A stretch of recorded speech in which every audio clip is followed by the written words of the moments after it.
हाँ जी, गृह कार्य सेंड करिए सभी। और स्क्रीन शेयर हो रही है, वॉइस आ रही है, प्लीज मुझे एक बार बता दीजिए।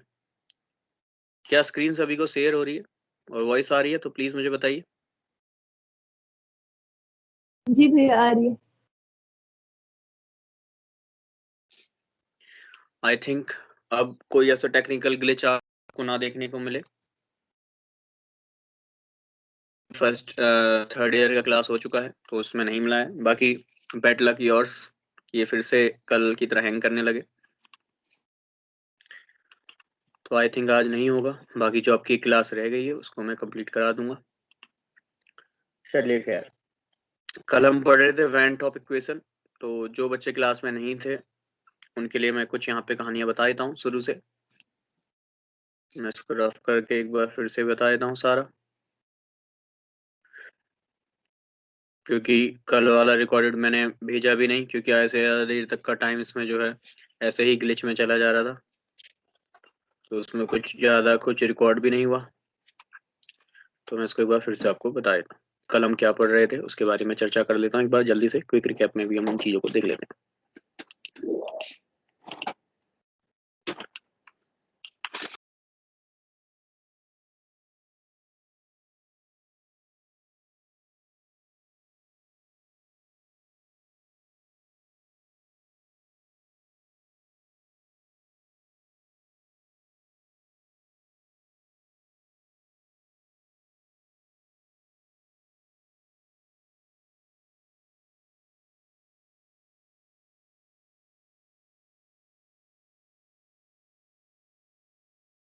चले भाई देखते हैं आगे कहानी। वेंट ऑफ, और वेंट ऑफ करते करते हमारे लैपटॉप की आवाज चली गई थी।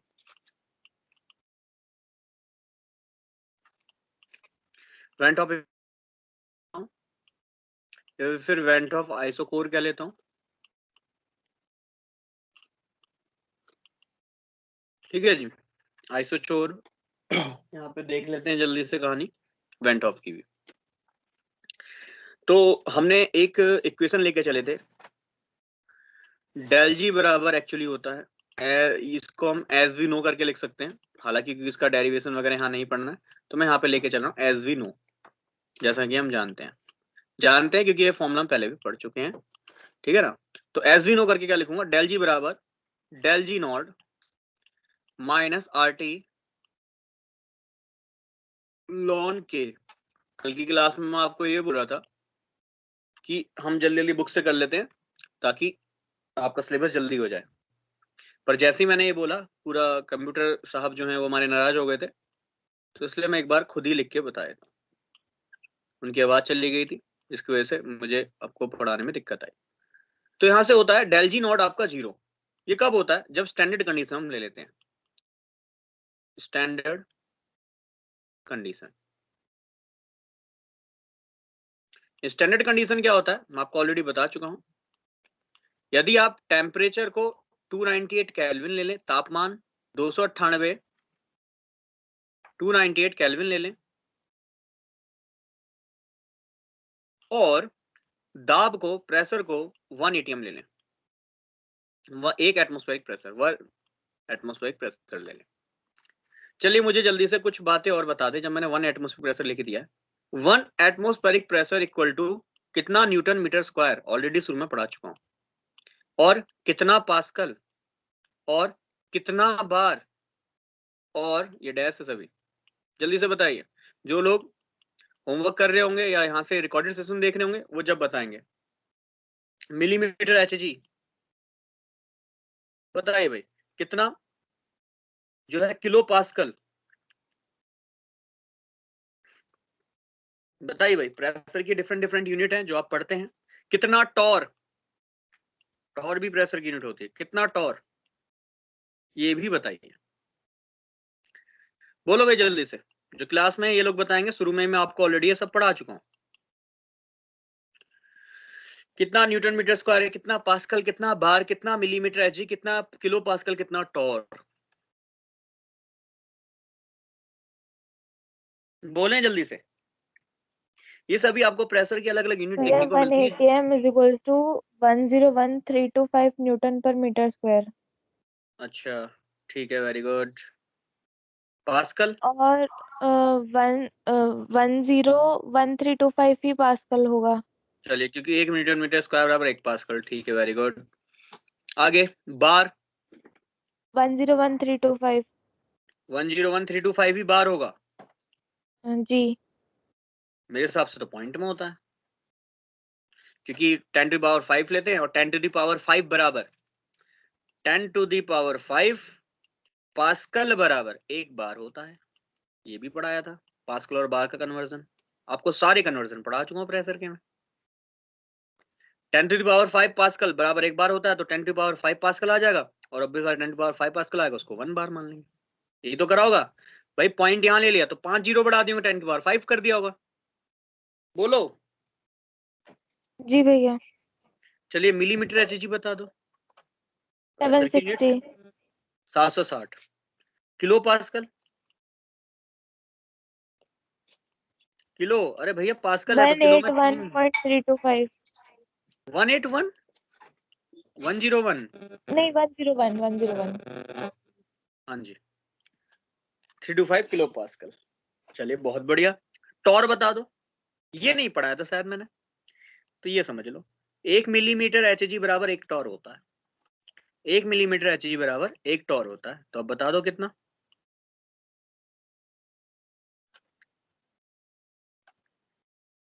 760। 760 टॉर। बाकी सब आपस में कन्वर्ट करते रहना। अब मैंने सब कुछ बता ही दिया। अगर आपसे पूछ लिया जाए कि 1 टॉर बराबर कितना किलो पास्कल, तो आप ये कन्वर्जन जानते हो। 1 टॉर 1 एटमॉस्फेरिक प्रेशर बराबर इतना, 1 एटमॉस्फेरिक प्रेशर बराबर इतना, तो दैट मींस 760 टॉर में इतना किलो पास्कल, तो 1 टॉर में कितना पास्कल या कितने, वो सब आप कन्वर्जन आप कर सकते हो। ठीक है ना। तो ये प्रेशर के सभी कन्वर्जन हैं, इन फ्यूचर आपके बहुत काम आने वाले। अगर साइंस पढ़े तो, नहीं पढ़े तो फिर तो बेकार है।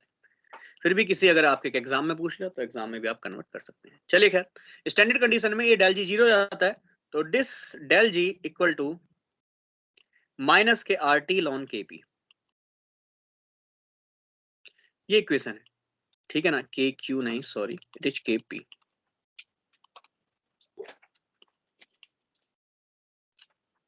के पी, ठीक है। इसे इक्वेशन नंबर मैं 1 मान लेता हूं, चलो इसे इक्वेशन नंबर 2 मान लेता हूं। फिर इसके बाद हमने क्या करा था, इसको हमने डिफरेंशिएट करा था। On differentiating with respect to, on differentiating with respect to, किसके साथ? टी के रेस्पेक्ट के साथ डिफरेंशिएट कर देता हूं, टी के साथ डिफरेंशिएट कर देता हूं एट कांस्टेंट पी। वो इसलिए क्योंकि मुझे गिब्स हेल्महोल्ट्ज का यूज करना है, जिसमें टी बाई पी होता है, डेल जी बराबर del H del T del G by del T at constant P. ये हमारी गिब्स हेल्महोल्ट्ज इक्वेशन होती है, जिससे हमने नॉस्टिक इक्वेशन भी प्रूफ करी थी। हालांकि कल की क्लास में मैंने ऐसा कुछ बताने की कोशिश करी थी, इतनी देर में मेरा माइक बंद हो गया था। दैट मींस कंप्यूटर ने काम करना बंद कर दिया था। फिर हो जाएगा del G by del T del. Partial क्यों बना रहा हूँ, क्योंकि मैंने यहाँ कांस्टेंट को भी इंट्रोड्यूस कर रखा है, जो है मेरा पी। पी यहाँ पे लिख दूंगा, जो कांस्टेंट होता है उसको यहाँ लिख देता हूँ, आपको ऑलरेडी समझा चुका हूँ। यहाँ दो फंक्शन देखने को मिल रहे हैं, एक मेरा फर्स्ट फंक्शन हो गया टी और दूसरा फंक्शन हो गया पी। तो आपको पता है जब भी मैं डिफरेंशिएशन करता हूँ, दो डिफरेंट डिफरेंट फंक्शन आते हैं, तो आपको पता है वहां पे डिफरेंशिएशन बाय प्रोडक्ट लग जाता है, जिसमें हम फर्स्ट फंक्शन और सेकंड फंक्शन को डिफरेंशिएट कर देते हैं। D by D X of, यहाँ फर्स्ट फंक्शन है, यहाँ सेकंड फंक्शन है, तो आप सभी लोग डिफरेंशिएशन पढ़ चुके हैं। जो नॉन मैथमेटिक्स वाले हैं, बस एक बार उनके लिए जल्दी से बता देता हूँ। यहाँ डी, यहाँ आ जाएगा first function, D by D X of कर देंगे आप सेकंड फंक्शन, फिर एक बार सेकंड फंक्शन को बाहर लिख लेंगे प्लस का साइन लगा के, फिर आप डी बाई डी एक्स कर देंगे फर्स्ट फंक्शन का। ठीक है ना। तो ये है प्रोडक्ट रूल। बाकी इस प्रोडक्ट रूल को जब अप्लाई करेंगे, तो यहाँ मैं एक बार पहले बना देता हूँ, del by del T of, यहाँ पे फिर है माइनस का R T ln K P, ठीक है ना, एट कांस्टेंट पी। तो इक्वल टू यहाँ बना देते हैं, तो यहाँ पे माइनस का साइन है, तो ऑब्वियस बात है प्लस भी माइनस में कन्वर्ट हो जाएगा, तो मैं फर्स्ट फंक्शन लगा देता हूँ। यहाँ हो जाएगा lawn K P D by D T of T at constant P, plus या माइनस ही आएगा, ये ओवरऑल साइन माइनस का है, तो प्लस बिकम्स माइनस। तो यहाँ से कितना, यह आ जाएगा आर भी है, सॉरी यहाँ माइनस आर यहाँ लिखना भूल गया था, आर। तो यहाँ से आ जाएगा minus R T D by D T of ln kp at constant p। ठीक है जी। तो यहां से आगे देख लेते हैं, इट बिकम्स कितना, minus R ln kp minus R T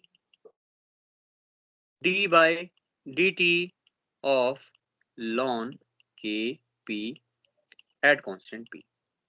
ठीक है ना। और यहाँ से इक्वेशन है डेल बाई डेल टी, यहाँ से है del G by at constant p। ये मेरी इक्वेशन है।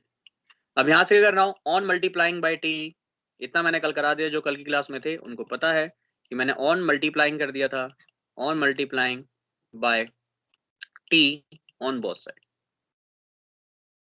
ठीक है जी। तो दोनों साइड मैं कर देता हूँ। आज मैं अच्छे से इसलिए करा रहा हूँ इसको, क्योंकि अगर लेटर से मान के चल रहा हूँ कि अगर वॉइस ब्रेक भी हो जाए, अगर ये फिर से बंद हो जाए, तो एटलीस्ट मेरे पास लिखा हुआ हो। कल मैंने इन शॉर्ट लिखा था तो मेरे पास लिखा हुआ नहीं था, फिर कुछ बच्चों ने जो है दोबारा से मुझसे डिफरेंशिएट करवाया था, तो इसलिए मैं तरीके से डिफरेंशिएट यहाँ पे आपको करके अच्छे से बता रहा हूँ। ठीक, तो यहाँ टी से मल्टीप्लाई कर रहा हूँ, तो this equation becomes T del by del T, यहाँ हो जाएगा डेल जी, ठीक है ना, del G at constant P equal to minus R T ln K P minus R T square del by del T of ln K P at constant P. इतनी कहानी मैं यहां से जानता हूं। अब from equation second, from equation द्वितीय, equation number second से मैं जानता हूं मेरा डेल जी जो है वो माइनस के R T ln K P है, तो minus R T ln K P की जगह पे मैं डेल जी रख देता हूं। तो ऊपर वाली इक्वेशन में T del by del T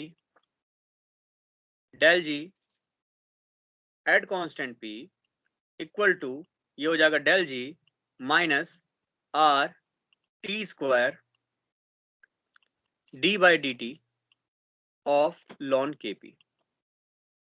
ठीक है ना। थोड़ा सा मैं इसको और अच्छे से अरेंज करके रख देता हूँ, आर टी वाली टर्म को इधर ले आता हूँ, तो it becomes minus R T square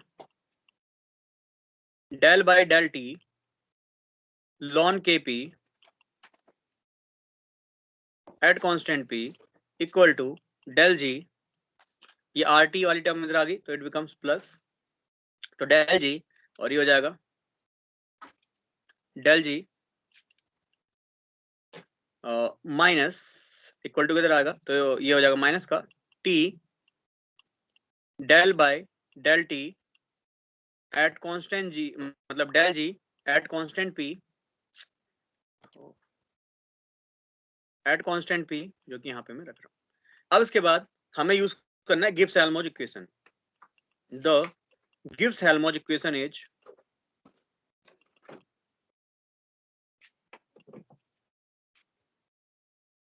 the Gibbs Helmholtz equation is, क्या है गिब्स हेल्महोल्ट्ज इक्वेशन? जिनको याद नहीं आती तो बस इतना तो याद सकते हो कि डेल जी, और जो बची हुई टर्म है वो याद नहीं आती, तो ये ऊपर वाली टर्म को देख लेना, इस वाली टर्म को, क्योंकि हमें इस टर्म को नेगलेक्ट करना है। तो इस बात है इक्वल टू में जो हमारी प्लस में होगी, प्लस मतलब यहाँ पे जो टर्म आ रही होगी जस्ट यही वैल्यू मुझे रख देनी है, नहीं याद आती तो बाकी याद होनी चाहिए।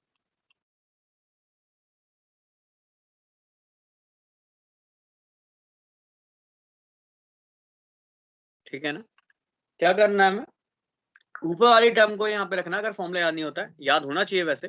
ठीक, तो यहाँ से जब मैं इस इक्वेशन को निकालता हूँ, तो गिब्स हेल्महोल्ट्ज इक्वेशन इज करके जब मैंने ये वैल्यू निकालने की कोशिश करी, तो डेल जी की वैल्यू यहाँ पुट कर देता हूँ। तो इस मेरी इक्वेशन नंबर 2 थी, तो इसे लेटर से मैं इक्वेशन नंबर 3 मान लेता हूँ, और जो इक्वेशन गिब्स हेल्महोल्ट्ज इक्वेशन निकाली है इसे पुट कर देता हूँ, पुट इन इक्वेशन नंबर 3। तो इक्वेशन नंबर 3 में इसको पुट कर देता हूँ, तो इट बिकम्स कितना, R T square del by del T of ln K P constant P equal to, del G की वैल्यू पुट कर देता हूँ, तो del H plus T del by del T del G at constant P minus T del by del T, मतलब ये term cut जाएगी, बस दोबारा से लिखने की आवश्यकता पड़ रही है मुझे, ठीक है, del G at constant P. ठीक, तो ये वाली टर्म से मैं ये वाली टर्म काट देता हूँ, सो इट बिकम्स कितना, R T square D by D T of ln K P at constant P equal to del H. ये मेरी इक्वेशन बच गई। अब यहां से वही आर टी स्क्वायर को बट्टे में भेज देता हूं, तो D by D T ln K P at constant P equal to del H upon में आर टी स्क्वायर। तो यही जो है वेंट ऑफ इक्वेशन है, this is the van't Hoff equation, ठीक है ना, यही आपकी वेंट ऑफ इक्वेशन है इन डिफरेंशियल फॉर्म। ये जो आपको वेंट ऑफ इक्वेशन दिखेगी डिफरेंशियल फॉर्म में आपको ये दिख जाएगी। बोलो इतना क्लियर है कि नहीं, जो कल की क्लास में नहीं थे, बाकी जो कल थे उनको ऑलरेडी इसका आइडिया मिल चुका है, हमने कल सॉल्व करी थी। आज मैंने इसलिए पूरा डिराइव कराया, लेटेस्ट से अगर कोई ऐसी गड़बड़ आ जाती है तो मुझे दोबारा से ना लिख के दिखाना पड़े। बोलो इतना क्लियर है, जल्दी से बताइए फास्ट। जी भैया। चलिए आगे देख लेते हैं कहानी। तो इवेंट ऑफ इक्वेशन थी जो कि हमने देखी, यहां से आगे कहानी को और समझ लेते हैं। एक और बुक में अल्टरनेटिव मेथड यहाँ पे दिया हुआ है जिसके बारे में हमने कल भी चर्चा करी थी। अल्टरनेटिव मेथड दिया जिसके बारे में कल भी चर्चा करी थी। एक और तरीका दैट मींस कह सकते हैं, आपको एग्जाम में आते तो आपको दो तरीके से करने की कोई आवश्यकता नहीं है, बट कहाँ पे हमें यहाँ पे इसको करने की आवश्यकता पड़ेगी, करने की आवश्यकता जब पड़ेगी जब से हमसे कहेगा कि वेंट ऑफ इक्वेशन बता दो, वेंट ऑफ इक्वेशन बता दो बाय दिस इज केपी बराबर केसी आर टी के power del N. That means आपसे कहेगा आपको केपी और केसी की टर्म से जो है वेंट ऑफ इक्वेशन का डेरिवेशन करके दिखाना है। केपी और केसी की टर्म से आपको वेंट ऑफ इक्वेशन का जो है डेरिवेशन करके दिखाना है। तो आपने सिंपल सा केपी बराबर केसी आर टी की पावर डेल एन होता है फॉर्मूला, आपने इस एप्लीकेशन फॉर्मूले को जो है यूज करना है। ठीक, तो आपने इस फॉर्मूले को जो है यहाँ पे यूज करना है। ठीक, जैसे आप इस फॉर्मूले को यहाँ पे यूज करेंगे केपी बराबर केसी की आर टी की पावर डेल एन, इसको यूज करेंगे, फिर इसके बाद आपने क्या करा, लॉग ले लिया दोनों साइड, लॉग लेने के बाद आपने लॉग की प्रॉपर्टी लगाई, तो लॉग एम इंटू एन का फॉर्मूला लगाया तो ये प्लस में चला जाएगा, फिर आपने लगाया आर टी की पावर डेल एन को आप आगे ले गए। ठीक, इसके बाद आपने क्या कर दिया, इस वाली टर्म को डिफरेंशिएट कर दिया, डिफरेंशिएट करेंगे with respect to T, T के रिस्पेक्ट में आपने डिफरेंशिएट कर दिया। इसके बाद आप यहाँ पे कंबाइनिंग लिखा है, एक्चुअली ये कंबाइन वगैरह कुछ नहीं कर रहा है, आपने बस यहाँ पे क्या कर दिया, इस वाली इक्वेशन को जब डिफरेंशिएट करके लिखा तो डी बाई डी टी आ जाएगा, यहाँ से D by log K C by D T है और यहाँ से एन बाई है। अब यहाँ से D log K C by D T है, इस वाली इक्वेशन को जो आपने शुरू में इक्वेशन निकाली D by log K C by D T यहाँ पे वैल्यू रख दी। फिर आप सभी जानते हैं डेल एच बराबर माइनस के del N G R T, इसको मैं एक बार लिख के बता देता हूँ। आपने देखा था कि डेल एच बराबर होता है del U plus del N G R T, शुरू में ड्राइव करा चुका हूं, जिनको नहीं पता प्लीज वो शुरू में डेरिवेशन देखेंगे। तो यहाँ से डेल यू बराबर कितना आ जाएगा, यहाँ से डेल यू बराबर आ जाएगा डेल एच माइनस के del of N G R T, del of N G R T, ये मेरी इक्वेशन आ जाएगी। तो बस उसी इक्वेशन को मैं यहाँ पे ले लेता हूँ। तो यहाँ से डेल यू और del H minus del U N G R T होता है वो आपने रखा, और यहाँ पे जैसी ये वैल्यू रखी तो ये जाएगा डेली, तो log K C by D T equal to del H upon में आर टी। अब यहाँ से क्या समझना है, अल्टरनेटिव मेथड में क्या समझाया, आपने जो ऊपर वैल्यू निकाली है, ये जो यहाँ वैल्यू निकाली है ये आपने एच की टर्म में निकाली है, डेल एच की टर्म में, और जो आप यहाँ से वैल्यू निकाल रहे हैं ये आप यू की टर्म में निकाल रहे हैं। तो अल्टरनेटिव मेथड में बस यही दिया है कि अगर आप केपी केसी की वैल्यू में लेके चल रहे हैं, केपी केसी की टर्म में लेके चल रहे हैं, तो आपकी जो इक्वेशन है वो डेल यू की टर्म में आ जाएगी, इंटरनल एनर्जी की टर्म में वो जो है वैल्यू आपको देखने को मिलेगी। इसमें बस यही आपको समझना है, ठीक है। बाकी अल्टरनेटिव मेथड आपको कुछ नहीं करना है, आप जो लेके चल रहे हैं उसी को लेके चले।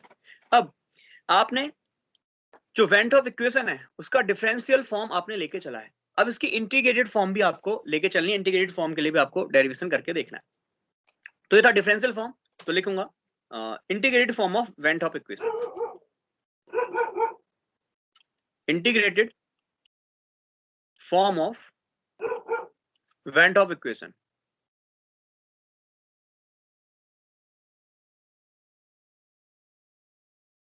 तो वेंट ऑफ का इंटीग्रेटेड फॉर्म भी आपको देखना है। तो सबसे पहले आपके पास है D by D T of ln K P, ये आपके पास इक्वेशन इक्वल टू है ये डेल एच अपॉन में RT स्क्वायर। जब भी इंटीग्रेशन करना होता है आपको सेपरेशन ऑफ वेरिएबल करने होते हैं, तो मैं वेरिएबल को सेपरेट कर लेता हूं। ये d by ln KP equal to del H upon में R, डेल एच अपॉन में R, ये वाली टर्म है। और इसके बाद यहां पे है डेल बाई डेल टी,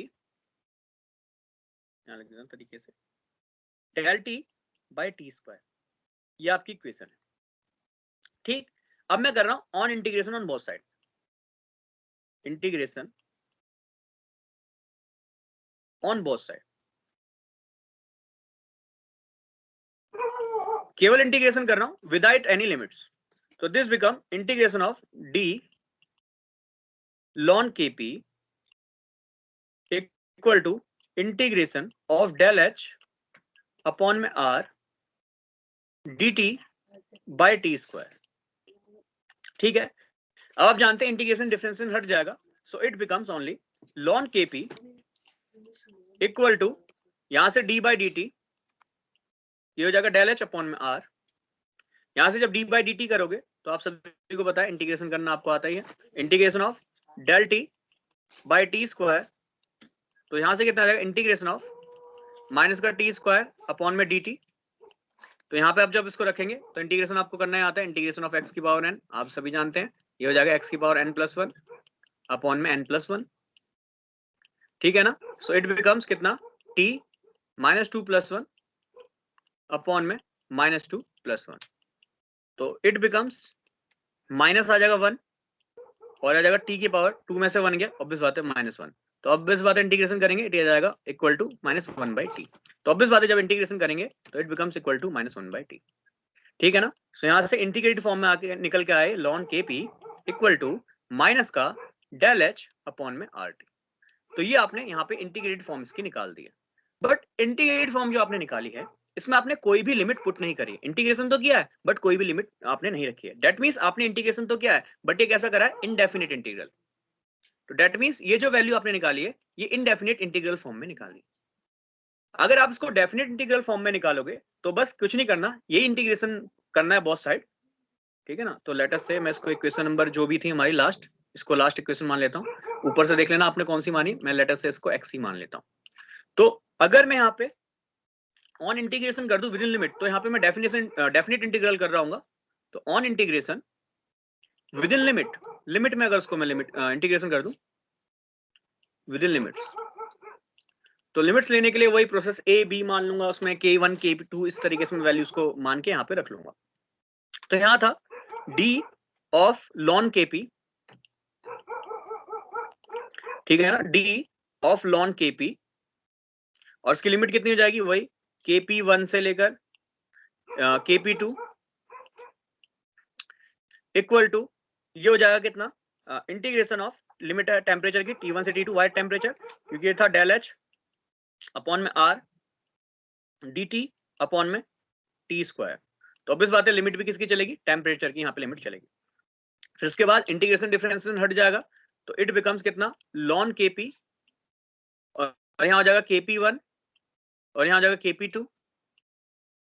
ठीक है ना, तो इक्वल टू यहाँ से ये हो जाएगा डेल एच अपॉन में R, और अभी इंटीग्रेशन करके देखा था ये आ जाएगा माइनस 1 बाई टी, बस की लिमिट्स पुट कर दूंगा, it is equal to T2 upon में T1। ठीक, तो it becomes ln KP2 minus ln KP1 equal to del H upon में R, upper minus lower limit put करूंगा तो हो जाएगा 1 अपॉन में माइनस T1, 1 अपॉन में T1 माइनस 1 अपॉन में T2। ठीक है ना, जैसे आप ये लिमिट पुट करेंगे फॉर्मूला बन जाएगा ये, या फिर ये बन जाएगा ln KP2 अपॉन में KP1 equal to del H upon में R 1 अपॉन में T1 माइनस 1 अपॉन में T2। तो आपने जो है ये इक्वेशन निकाली कौन सी, van't Hoff in terms of definite integral. तो आपने देखो वेंट ऑफ की इक्वेशन 3 तरीके से निकाली, बुक में 3 तरीके से दी हुई है। सबसे पहले आपको दी है केवल डिफरेंशिएटेड फॉर्म में, ठीक, इसके बाद आपको इक्वेशन दी है इसके बाद दी है केवल इंटीग्रेटेड फॉर्म में जो कि है इनडेफिनेट इंटीग्रल, जो कि वैल्यू निकल के आई ये। इसके बाद आपको एक और वैल्यू दी गई है जिसमें आपकी वैल्यू निकल के आई है ये, that means in terms of definite integral. बोलिए इतना क्लियर है कि नहीं? जल्दी से मुझे बताइए फास्ट, बोले भाई क्या क्लियर है जी सभी के? भैया। चलिए आगे कुछ और कहानियों को हम देख लेते हैं। अच्छा यहाँ पे मैंने आपको बताया था केपी बराबर है केसी इंटू आर टी की पावर डेल एन। हालांकि अल्टरनेटिव मेथड बुक में दिया हुआ है, बट इसको भी एक बार जल्दी से देख लेते हैं क्या यहाँ पे हमने किया है। यहाँ पे हमने जो है केपी और केसी के रिलेशन से जो है वैल्यू हमने इन टर्म्स ऑफ इंटरनल एनर्जी, जो ऊपर वैल्यू निकल के आई है इन टर्म्स ऑफ एंथैल्पी, ये जो आपने इक्वेशन निकाली एंथैल्पी की टर्म में निकाली। अगर आपको इंटरनल एनर्जी की टर्म में सेम इक्वेशन चाहिए तो बस कुछ नहीं करना, केपी केसी की पावर आरटी की पावर डेल एन लेना है। तो अगर आपको कब चाहिए? इन टर्म्स ऑफ इंटरनल एनर्जी, अगर आपको क्वेश्चन चाहिए इन टर्म्स ऑफ इंटरनल एनर्जी, आंतरिक ऊर्जा की टर्म में आपको चाहिए, ठीक है ना। तो यहां से मैं क्या कर रहा हूं, on taking log on both side, दोनों साइड लॉग लेने पर, तो यहां से आ जाएगा log K P equal to log K C into are T की पावर डेल एन। हालांकि ये बुक में डेरिवेशन करके दिखा रखा है, बट फिर भी आपको एक बार जल्दी से बताएगा, ठीक। लॉग के पी बता ले रहा हूं ताकि आपको इंटरनल एनर्जी अगर पूछा जाए इंटरनल एनर्जी की टर्म में वेंट ऑफ इक्वेशन, तो आप उसको भी इजीली कर सकें। तो लॉग एम इंटू एन का फॉर्मूला लगा रखा है, तो लॉग के सी प्लस कितना, लॉग आर टी की power del N, R T की पावर डेल एन कितना यहां पे आप देख सकते हैं, ठीक। इसके बाद log K P equal to log K सी, फिर पावर है तो आप लॉग की प्रॉपर्टी जानते हैं, पावर आगे आ जाएगी लॉग आर टी, ठीक। फिर उसके बाद कर रखा डिफरेंशिएटिंग, तो on differentiating with respect to T, ठीक है जी। तो यहां से कितना आ जाएगा, del by del T log K P equal to, यह आ जाएगा del by del T of log K C, ठीक है जी, प्लस यह आ जाएगा del by del T of del N log R T. इतनी कहानी आप जानते हैं। इसके बाद यहां से del by del T of log K P, जो log K P del by del T है, इसकी वैल्यू आप यहाँ पे रख देंगे, ये हो जाएगा del by del T log K C plus यहां से डेल एन कांस्टेंट है, लॉग आर टी का जब मैं इंटीग्रेशन डिफरेंशिएशन करूंगा तो आर टी हो जाएगा 1/t, तो यहां से आ जाएगा n/t, ठीक है ना। अब इसके बाद लॉग के पी की वैल्यू मैं वहां से रख देता हूं, so it becomes equal to log K P equal to था हमारा माइनस के डेल एच अपॉन में R T square equal to D by D T of log K C, ठीक है ना, प्लस के डेल एन बाई टी, ये हमारी टर्म थी। इक्वल टू के इधर ले जाऊंगा तो ऑब्वियस बात है साइन आ जाएगा माइनस का। इसके बाद जनरली आप देख सकते हो बुक में लॉग के सी डेल एच अपॉन में आर टी बाई एन, यहाँ से आपने जो है इसका एलसीएम लिया। यहाँ तक की कहानी जो है बुक में काफी शॉर्ट दी है, इसलिए मैंने बस आपको यहाँ पे बता दिया, बाकी इक्वेशन सारी वही है, डेल एच अपॉन में आर टी माइनस के N by del T N by T. यहाँ से आपने इसका एलसीएम ले लेना, एलसीएम लोगे आर टी स्क्वायर तो del H N R T हो जाएगा, del H N R T आपको अभी बताया यू आ जाएगा या फिर ई आ जाएगा, एक ही बात है। तो यहाँ से यू बराबर डेल एच माइनस के एन जी आर टी, आपने ये वैल्यू रख दी, लॉग के सी यहाँ से जो है आपका इंटरनल एनर्जी की टर्म में भी आप उसको रख सकते हो, ठीक है ना। इक्वल टू के इधर लेके आप इसको रख सकते हो, तो यहाँ से जो आपकी वैल्यू आएगी दैट मीन्स वो के सी की टर्म में आ जाएगी, लॉग के सी, और के सी की टर्म में जब आएगी तो हो जाएगा डेल यू या फिर डेल ई अपॉन में आपका are T square, are T square. तो दो चीजें और समझनी है यहाँ से, क्या समझनी है कि जब आपने एच की टर्म में वैल्यू निकाली, एच की टर्म में वैल्यू निकाली, तो एच के साथ आप सभी जानते हैं एच क्या होता है, H is totally dependent on the pressure. H किस पे डिपेंडेंट है, प्रेशर पे डिपेंडेंट है। तो एच यहाँ पे देखो केपी की टर्म में आ रहा था, और जब आप इंटरनल एनर्जी निकालोगे, जब आप इंटरनल एनर्जी निकालोगे तो इंटरनल एनर्जी किसकी टर्म में आएगा, के सी की टर्म में आ जाएगा, के सी की टर्म में। क्योंकि आप जानते हो कंसंट्रेशन जो है वो वॉल्यूम पे डिपेंड करता है, क्योंकि कंसंट्रेशन होता है number of mole per unit volume, that means कितने वॉल्यूम में कितना मोल आप रख रहे हो, दैट मींस यू अगर इंटरनल एनर्जी की टर्म में रखोगे तो के सी आएगा, अगर आप एंथैल्पी की टर्म में रखोगे तो Kp आएगा। तो यही आपको सबसे पहली बात यहाँ पे ध्यान में देनी है। आपको मे बी ड्राइव कराने को बोले और एग्जाम में सबसे ज्यादा कंफ्यूजन होती इस तरीके से है कि भाई हमें Kp पूछा गया है, Kc पूछा गया है। तो ध्यान देना, अगर Kc पूछा गया है तो आपकी वैल्यू जो है इंटरनल एनर्जी की टर्म में आ रही होगी। यदि आपसे Kp पूछा गया है तो आपकी जो इक्वेशन है वो एंथैल्पी की टर्म में आ रही होगी। एनर्जी और एंथैल्पी का जो है अंतर मैं पहले से शुरू से ही बताता आ रहा हूं कि जहां भी आपको एंथैल्पी देखने को मिलेगी वहां आपको प्रेशर देखने को मिलेगा, और जहां भी आपको इंटरनल एनर्जी देखने को मिलेगी वहां पे आपको वॉल्यूम देखने को मिलेगा। बट यहाँ वॉल्यूम किसकी टर्म में देखने को मिल रहा है? यहाँ पे आपको वॉल्यूम इन टर्म्स ऑफ जो है कंसंट्रेशन देखने को मिल रहा है, केसी की टर्म में आप यहाँ पे जनरली देख रहे हैं। आई थिंक वॉइस ब्रेक हुआ होगा, फिर से रिपीट कर देता हूँ। एच हमेशा प्रेशर के साथ देखने को मिलेगा और आपको जो इंटरनल एनर्जी है ये हमेशा वॉल्यूम के साथ देखने को मिलेगी। तो ध्यान देना, केपी कब आएगा? केपी आएगा जब आपकी del D KP by D T होगा इक्वल टू माइनस का डेल एच अपॉन में आर टी स्क्वायर होगा। तो याद रखना एच आएगा पी के साथ। सिमिलरली अगर आपको del by del T of log K C दिया है तो इक्वल टू में आएगा माइनस डेल ई अपॉन में आर टी स्क्वायर। ध्यान देना, वेरी वेरी इंपॉर्टेंट रिलेशन हैं ये। बोलो भाई क्लियर है कि नहीं? जल्दी से मुझे बताइए फास्ट। जी भैया। अब इसने वही लॉग की जगह पे 2.303 रखा है, लॉग बेस 10 में बना के इस इक्वेशन को लिख दिया, कोई इसमें बड़ी बात है नहीं, ठीक है ना। तो आप भी इसको लिख सकते हैं। जैसे यहाँ आपने जो है ये इंटीग्रेटेड फॉर्म निकाला था, तो ये लॉग नेचुरल लॉग की टर्म में लॉग बेस 10 में कन्वर्ट कर दोगे तो लॉग बेस 10 2.303 आएगा। 2.303 को इक्वल टू ले आना, तो अब इस बात आप कहानी को लिख सकते हो। ठीक, फिर इसने देखो वही इंटीग्रेटेड फॉर्म में रखकर इसने यहाँ वैल्यू को यहाँ डिराइव कर दिया, ठीक है ना, यहाँ पे डिराइव कर दिया। अब हमें कुछ छोटी मोटी बातें और समझनी पड़ेंगी। वो क्या समझनी पड़ेंगी? इसमें जो है इसके में भी ग्राफ बनाए होंगे, तो उन ग्राफ्स को भी हम जल्दी जल्दी समझ लेते हैं। हम ग्राफ को भी जल्दी जल्दी समझ लेते हैं। तो चलिए, कहां से हमने इंटीग्रेशन करा था डेफिनेट और इनडेफिनेट, ये रहा, ठीक है ना। अच्छा, एक चीज और, मैंने जो एक छोटी सी यहाँ पे इस इनडेफिनेट इंटीग्रेशन में एक गड़बड़ करी, वो ये करी कि आप जानते जब भी इनडेफिनेट इंटीग्रेशन करते हैं तो एक आर्बिटरी कांस्टेंट भी आता है। लेट अस से वो आर्बिटरी कांस्टेंट जो है लॉन कुछ भी मान लेता हूँ, ए मान लेता हूँ, चलो ठीक है ना, या फिर प्लस एक कांस्टेंट लिख देता हूँ, लॉन छोड़ो प्लस एक कांस्टेंट लिख देता हूँ। आप सभी जानते हैं कि जब भी इंडेफिनेट इंटीग्रेशन होता है तो एक कांस्टेंट आर्बिटरी कांस्टेंट जरूर आता है, तो उसको लिख लेना ताकि इक्वेशन थोड़ी अच्छी सी लगे, इसलिए बस उसको लिखना है, वो कांस्टेंट, ठीक है। तो चलिए अब इसका जो है हम ग्राफ भी प्लॉट कर देते हैं, इसका हम ग्राफ भी प्लॉट करते हैं। तो इक्वेशन क्या थी, मैं जल्दी से लिख देता हूं।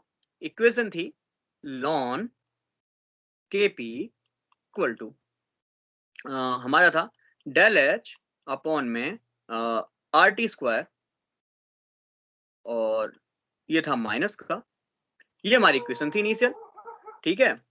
और sorry D by D T यहाँ लिखना भूल गया, तो वो भी लिख देता हूँ। जब हमने इसको इंटीग्रेट करा था तो यहां से ये जो हमारी इक्वेशन बन के आई थी वो ये बन के आई थी कि ln K P equal to, sorry plus का था ठीक है ना, प्लस का डेल एच अपॉन में आर टी था, तो यहां से इक्वेशन बन के आई थी डेल एच अपॉन में माइनस आर टी, ठीक है ना, प्लस के वो जो कांस्टेंट है वो। फिर इसने जो है लॉन को, आप सभी जानते हैं natural log of X equal to वो log base E of X होता है, ऑलरेडी मैं आपको बहुत बार इस बारे में चर्चा कर चुका हूं। और जब उसको लॉग बेस 10 में कन्वर्ट करना है तो मुझे 2.303 लॉग बेस 10 से मल्टीप्लाई करनी पड़ेगी। तो उसी टर्म को मैं यहाँ पे यूज करता हुआ, तो it is equal to 2.303 log base 10 K P del H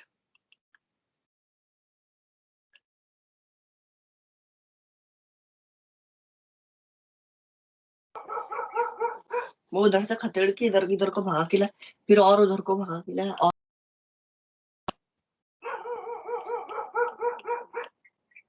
ठीक है जी। तो ये प्लस के कांस्टेंट आया, तो यहां से log base 10 K P equal to del H upon 2.303 minus का 2.303 आर टी। और अब इस बात है ये कांस्टेंट के भी बट्टे में जाएगा, पर आपको पता है कांस्टेंट के बट्टे में कोई चीज आएगी वो भी कांस्टेंट ही रहेगी। अब इस 2.303 को मैं यहाँ भेज रहा हूँ तो कांस्टेंट के बट्टे में आएगा वो भी कांस्टेंट ही हो जाएगा, इसलिए मैं ऑलरेडी इसको कांस्टेंट ही मान के चल रहा हूँ। अब मुझे यहाँ पे ग्राफ प्लॉट करना है। अब वो ग्राफ प्लॉट करना है मुझे लॉग बेस 10 केपी के बीच में और 1/t के बीच में, 1/t के बीच में। जब मुझे ग्राफ प्लॉट करना है तो पहली बात इसका स्लोप क्या आएगा। तो चलिए जरा मैं इसको कंपेयर कर लेता हूं। This is equal to y is equal to mx plus c के बराबर मान लो, mx प्लस c के बराबर, ठीक है। तो आप सभी जानते हैं यहां से y जो है वो मैंने log kp मान लिया, देखो x एक्सिस पे मेरा log kp है, और m जो स्लोप है वो क्या है, वो m स्लोप ये है पूरी वैल्यू, और 1/t क्या है, x है, क्योंकि देखो मैंने 1/t को कहां रखा है, x एक्सिस पे रखा है। फिर से समझ लेना, y equal to mx plus c से मैं कंपेयर कर रहा हूँ, लाइन इक्वेशन से मैं इसको कंपेयर कर रहा हूँ, y equal to mx plus c, मुझे क्योंकि बुक में ग्राफ बनाना है log बेस 10 kp और 1/t के बीच में। तो यहाँ पे y एक्सिस पे मैंने रखा है log बेस 10, तो मैंने y को पूरा ये मान लिया। आप सभी जानते हैं y equal to mx plus c होता है, m आपका स्लोप होता है, तो स्लोप क्या आएगा, ये पूरी जो वैल्यू है, दैट मींस m जो स्लोप है आपका, it is equal to minus del H upon में 2.303 r। वाई, बिकॉज जो मेरा x है, बिकॉज जो मेरा x है वो मैंने 1/t माना है, सिंपल सी कहानी, x कितना है 1/t है, प्लस c, इंटरसेप्ट मेरी, इंटरसेप्ट की कुछ कांस्टेंट वैल्यू निकल के आ रही है। अब जरा कहानी को समझते हैं, कहानी को ऐसे समझते हैं कि अगर मेरे इंटरसेप्ट की 3 कहानियां बन सकती हैं, या तो मेरा इंटरसेप्ट 0 हो, या मेरा इंटरसेप्ट पॉजिटिव हो, या मेरा इंटरसेप्ट नेगेटिव हो। ये 3 कहानियां मुझे इंटरसेप्ट की समझ में आती हैं। उसके अलावा मुझे ये भी समझ में आता है कि मेरा स्लोप कैसा है। देखो यहाँ मेरा m जो स्लोप है वो नेगेटिव में आ रहा है, ये माइनस में आ रहा है, मेरा m स्लोप नेगेटिव में आ रहा है। तो जब मेरा स्लोप नेगेटिव आता है तो ऑब्वियस बात है m बराबर, हम सभी जानते हैं स्लोप के लिए फॉर्मूला आपने पढ़ा होगा tan थीटा, और y2 माइनस y1 अपॉन में x2 माइनस x1। तो स्लोप आप जानते हैं m बराबर tan थीटा होता है, और थीटा की वैल्यू अगर मैं ग्रेटर देन 90 रखूंगा, ग्रेटर देन 90 रखूंगा, तो आपको पता है थीटा जो है 0 बनेगा। क्यों? क्योंकि आप देखते हैं फर्स्ट क्वाड्रेंट ये होता है, सेकंड क्वाड्रेंट ये होता है, सेकंड क्वाड्रेंट में tan थीटा जो है आपका जो है नेगेटिव होता है। तो जैसे ही मैं 10 की वैल्यू ग्रेटर देन 90 रखूंगा, तो आप सभी जानते हैं जो मेरा स्लोप है वो नेगेटिव हो जाएगा। तो ऑब्वियस बात है मेरे को ये पता चल गया कि जो मेरा स्लोप है वो कहीं ना कहीं ऐसे आना चाहिए, या दैट मींस मेरा जो इंटरसेप्ट है वो कहीं ना कहीं ऐसे आने चाहिए, अपोजिट वाले। कैसे आने चाहिए? क्योंकि मेरे को एंगल ग्रेटर देन 90 बनाना है। तो देखो आप सभी जानते हैं जब इंटरसेप्ट 0 होता है तो मेरी लाइन हमेशा ओरिजिन से होके जाती है। इंटरसेप्ट जब भी पॉजिटिव होता है तो आप सभी जानते हैं लाइन हमेशा इस वाले कोऑर्डिनेट से होके जाती है। और आप सभी जानते हैं इंटरसेप्ट जब भी नेगेटिव होता है, जब भी नेगेटिव होता है तो लाइन हमेशा इधर से होके जाती है। और आप देख रहे हैं यहाँ पे जब मैं थीटा निकालूंगा, ये थीटा जो है ग्रेटर देन 90 है। अगर ग्रेटर देन 90 है तो आप सभी को पता है स्लोप कैसा बनेगा। तो स्लोप कुछ इस तरीके से बनेगा, यहाँ पे इंटरसेप्ट आपका 0 हो जाएगा क्योंकि ऑरिजिन से होके जा रहा है, यहाँ इंटरसेप्ट आपका प्लस हो जाएगा क्योंकि ये प्लस वाले कोऑर्डिनेट से जा रहा है, और ये आपका माइनस वाले कोऑर्डिनेट से जा रहा है, तो इंटरसेप्ट 0 हो जाएगा। तो मुझे इस वाले को देख के बताइए इसमें से कौन सा ग्राफ जो है लाई करेगा। सिमिलरली एक और चीज यहाँ पे आपको बता देता हूँ, जब इतना ही स्लोप चल रहा है तो आप सबने पढ़ा है, मैथमेटिक्स के स्टूडेंट है, नहीं पढ़ा है तो आप जानते हैं स्लोप अगर पॉजिटिव होगा तो वहां पे इंटरसेप्ट में भी नेगेटिव, इंटरसेप्ट में भी 0, और इंटरसेप्ट में भी पॉजिटिव। तो आप सभी जानते हैं m पॉजिटिव कब हो सकता है, क्योंकि आप जानते हैं m बराबर होता है tan थीटा। थीटा की वैल्यू जब लेस देन 90 होगी तो आपको पता है पहले क्वाड्रेंट में सभी के सभी जो आपके ट्रिग्नोमेट्रिक फंक्शन होते हैं वो सभी की वैल्यू पॉजिटिव होती है। तो अगर मुझे जो है वैल्यू थीटा की वो क्या रखनी पड़ेगी, ऑब्वियस बात है लेस देन 90 रखनी पड़ेगी। तो ऑब्वियस बात है इंटरसेप्ट जब 0 होगा तो वो कहीं ना कहीं ओरिजिन से होके जाएगा। जस्ट अ मिनट, तो इंटरसेप्ट जब 0 होगा कहीं ना कहीं वो ओरिजिन से होके जाएगा। अरे यार भाई जस्ट अ मिनट, इसको थोड़ा सा ढंग से बना देते हैं। यस, ओरिजिन से होके जाएगा, और इंटरसेप्ट पॉजिटिव होगा तो ऊपर वाले क्वाड्रेंट में होगा, इंटरसेप्ट नेगेटिव होगा तो नीचे वाले क्वाड्रेंट में होगा। दैट मींस यहाँ पे c बराबर 0, यहाँ पे c पॉजिटिव और यहाँ पे c नेगेटिव। और आप देख रहे हैं यहाँ पे थीटा जो है लेस देन 90 है, थीटा इज लेस देन 90। तीनों ही केस में देख लो इस तरह की तरफ झुक रहा है, थीटा जो है लेस देन 90 है। कहीं भी आप इस चीज को देख सकते हो, थीटा जो है लेस देन 90 है। ये आप कहानी यहाँ पे देख रहे हैं। तो अब आप देखिए यहाँ पे इतने तरीके से हम लाइन ग्राफ ड्रॉ कर सकते हैं, m बराबर m पॉजिटिव के लिए एंड नेगेटिव के लिए हम जो है ग्राफ प्लॉट कर सकते हैं। अब ये बताइए इसके लिए कौन सा इनमें से ग्राफ बनेगा, इन 6 ग्राफ में से कौन सा ये ग्राफ में एग्जिस्ट करेगा, बताइए फर्स्ट। हालांकि मुझे आपको बताने की इतनी आवश्यकता नहीं थी, इतना मैथमेटिक्स मुझे पढ़ाने की आवश्यकता नहीं है, बट फिर भी ग्राफ वगैरह आपको आने चाहिए, तो इसलिए मैं आपको जनरली कहानी बता रहा हूँ कि ग्राफ ऐसे ही नहीं बनाते, ग्राफ के पीछे कोई ना कोई मैथमेटिकल रीजन लग रहा होगा तब वो ग्राफ एग्जिस्ट करेगा। इसके अलावा कुछ नॉन एरिड ग्राफ होते हैं, वो जनरली पॉइंट बेसिस से बनते हैं, वो उसके लिए आपको एक्सिस की जानने की जरूरत नहीं है, केवल आपको रीडिंग्स पता होनी चाहिए, रीडिंग के बेस पर ग्राफ बनता है, उन्हें नॉन एरिड ग्राफ कहते हैं, वो जनरली आपको पढ़ने की आवश्यकता नहीं है। फिलहाल आप एरिड ग्राफ बताएंगे। बोलो भाई कौन सा बनेगा ये इक्वेशन, कौन सी वाली लाइन में एग्जिस्ट करेगा। देखो कांस्टेंट c है, c कैसा पॉजिटिव, मेरा इंटरसेप्ट पॉजिटिव है तो इंटरसेप्ट पॉजिटिव ये वाला है। इंटरसेप्ट पॉजिटिव में m मेरा जो स्लोप है वो कैसा है, नेगेटिव, स्लोप मेरा नेगेटिव है। तो पॉजिटिव इंटरसेप्ट का स्लोप नेगेटिव, जिसकी m की वैल्यू नेगेटिव है, तो कौन सा ग्राफ दिख रहा है, देखो m की वैल्यू वाले नेगेटिव वाले ग्राफ ये हैं, इसमें इंटरसेप्ट पॉजिटिव कौन सा है, ये वाला है, तो इसका ग्राफ कहीं ना कहीं कुछ ऐसा बन रहा होगा। बोलो भाई क्लियर है कि नहीं, जल्दी से बताइए फास्ट। जी भैया। सो तो नहीं गए, बता दो भैया, इतना मैथ मेरे को पढ़ाने की आवश्यकता नहीं है, वैसे ये आपको आना चाहिए, बट फिर भी जस्ट एक क्विक रिकैप के लिए मैंने आपको यहाँ पे पढ़ा दिया। बोलो भाई क्लियर है कि नहीं। अब मैं इसको पूरा जीरो से मैच क्यों नहीं कर रहा, ऑब्वियस बात है टेम्परेचर जीरो हो जाएगा तो ये 1/इनफाइनाइट इनफाइनाइट पहुंच जाएगा, तो इसलिए कभी भी इसको यहाँ ज्वाइन नहीं करूंगा। ऐसी लॉग के पी यहाँ पे जीरो रखूंगा तो लॉग जीरो इनफाइनाइट हो जाएगा, है ना, तो भैया इनफाइनाइट हो जाएगा फिर दिक्कत, तो इसलिए यहाँ पे ऑब्वियस बात है इसको यहाँ पे टच नहीं करूंगा, तो बाउंड्रीज पे टच नहीं करना है। बोलो क्लियर है कि नहीं। तो देखो क्या कह रहा है, अगर मैं ग्राफ बना दूं log kp 10 मतलब log बेस 10 kp का ग्राफ बना दूं 1/t के साथ, तो जो है स्ट्रेट लाइन आएगा, और ग्राफ मैंने आपको बना के दिखा दिया, उसके जो स्लोप है उसकी वैल्यू जो है del h minus del h upon 2.303 r निकल के आएगी, जो कि है आप स्लोप से बना सकते हो। बुक में कहीं भी आपको डायग्राम नहीं बना के दिखाया, दैट मींस ग्राफ नहीं बना के दिखाया, बट आपको ग्राफ का आइडिया मैंने दे दिया कैसा ग्राफ ये बन रहा होगा। बोलो भाई जल्दी से क्लियर है कि नहीं, अरे बता दो जी हाँ या ना भैया। में, क्लियर है। बाकी जो इसको रिकॉर्डेड में देखेंगे, HW करेंगे, एक बार वीडियो को थोड़ा सा अच्छे से देखना, कैसे स्लोप्स हमने बनाए हैं, कैसे ग्राफ बनेगा। क्लियर है सभी के, क्लियर है। तो बस सेकंड में देख लो, इक्वेशन जो है हमें आर की वैल्यू पता, जनरली हमें एच की वैल्यू निकालनी है, तो हम इस ग्राफ से भी बना सकते हैं। ग्राफ वाले क्वेश्चन जनरली आपके एग्जाम में नहीं आते, बट IIT JEE में इस तरह के बहुत क्वेश्चंस आते हैं। आपको एक ग्राफ दे देगा और उस ग्राफ में पूछ लेगा भैया बता दो इस ग्राफ से एच की वैल्यू क्या निकल के आएगी इस पॉइंट पे, तो इस तरह के क्वेश्चन पूछ लेता है, आपके सिलेबस में नहीं पूछेगा, तो आप इसकी टेंशन मत लीजिए। तो वेंट ऑफ आइसोकोर यहाँ पे आपने देखा। अब पढ़ेंगे क्लॉसियस क्लैपेरॉन इक्वेशन, जो कि कल की क्लास में इसको कंटिन्यू करेंगे, बट अभी की क्लास में क्या करना है, अभी की क्लास में इसके बेसिस पे जरा न्यूमेरिकल देख लेते हैं, क्या हमें यहाँ पे न्यूमेरिकल देखने को मिलेंगे, इसको जल्दी से हम देख लेते हैं। अरे भैया चैप्टर इतना सही है क्या, बुक है किसी पे एक बार प्लीज चेक करिए, क्या ये पन्ना नंबर 69 तक ये चैप्टर, अगर इस पे न्यूमेरिकल है तो न्यूमेरिकल देख लेते हैं, अदरवाइज आज की क्लास को यहीं पे बंद करते हैं, क्योंकि क्लॉसियस क्लैपेरॉन इक्वेशन कल अच्छे से पढ़ेंगे, A to Z इसके बारे में जानने की कोशिश करेंगे। आज के लिए बस वेंट हॉप ही कंप्लीट कराऊंगा, क्योंकि क्लॉसियस क्लैपेरॉन अभी की क्लास में पूरा नहीं हो पाएगा। जल्दी से बताओ फास्ट भाई प्लीज, अगर बुक है तो पन्ना नंबर 69 तक ही क्या ये चैप्टर है, नहीं है तो कोई बात नहीं, कल देख लेंगे, और न्यूमेरिकल वगैरह अगर मुझे मिलेगा इसका तो मैं आपको सेंड कर दूंगा, क्योंकि न्यूमेरिकल में भी आपसे पूछा जा सकता है what is went of isochore, went of isochore क्या होता है, ठीक है ना, और प्लस का एक न्यूमेरिकल उसमें चेप देगा, और पूछ लेगा वेंट ऑफ आइसोकोर की डिफरेंशियल इक्वेशन क्या है, इंटीग्रेटेड फॉर्म क्या है, इस तरह के जो है आपसे क्वेश्चन बना सकता है। बोलो भाई जल्दी से क्लियर है, जल्दी मुझे बताइए फास्ट, और पन्ना नंबर 69 तक ही क्या ये चैप्टर है ये भी मुझे बता दीजिए, अगर है तो ऑब्वियस बात है कल की क्लास में ये, परसों की क्लास में ये चैप्टर कंप्लीट हो जाएगा, फिर इसके बाद नेक्स्ट चैप्टर पढ़ेंगे जो कि होगा शायद इलेक्ट्रोकेमिस्ट्री। 76 पेज नंबर तक है। 76 तक है, चलिए इसमें न्यूमेरिकल है क्या, मुझे एक बार 69 के बाद प्लीज PDF भेज देना, 69 के बाद का PDF भेज देना प्लीज, ठीक है ना, और न्यूमेरिकल है तो एक बार सर्च कर लेना, मैं आपको सेंड कर दूंगा, इसके न्यूमेरिकल ट्राई करना। बाकी आज की क्लास के लिए शायद मैंने टेस्ट भी बोला था, तो प्लीज आप टेस्ट देंगे। टेस्ट मैंने आज जो बोला था, क्या क्या बोला था एक बार बताया कोई, आई थिंक स्पेक्ट्रोस्कोपी बोला था और नीम रिएक्शन बोला था, ऐसा कुछ बोला था, हाँ जी स्पेक्ट्रोस्कोपी का टेस्ट बोला था शायद, तो स्पेक्ट्रोस्कोपी का टेस्ट देंगे।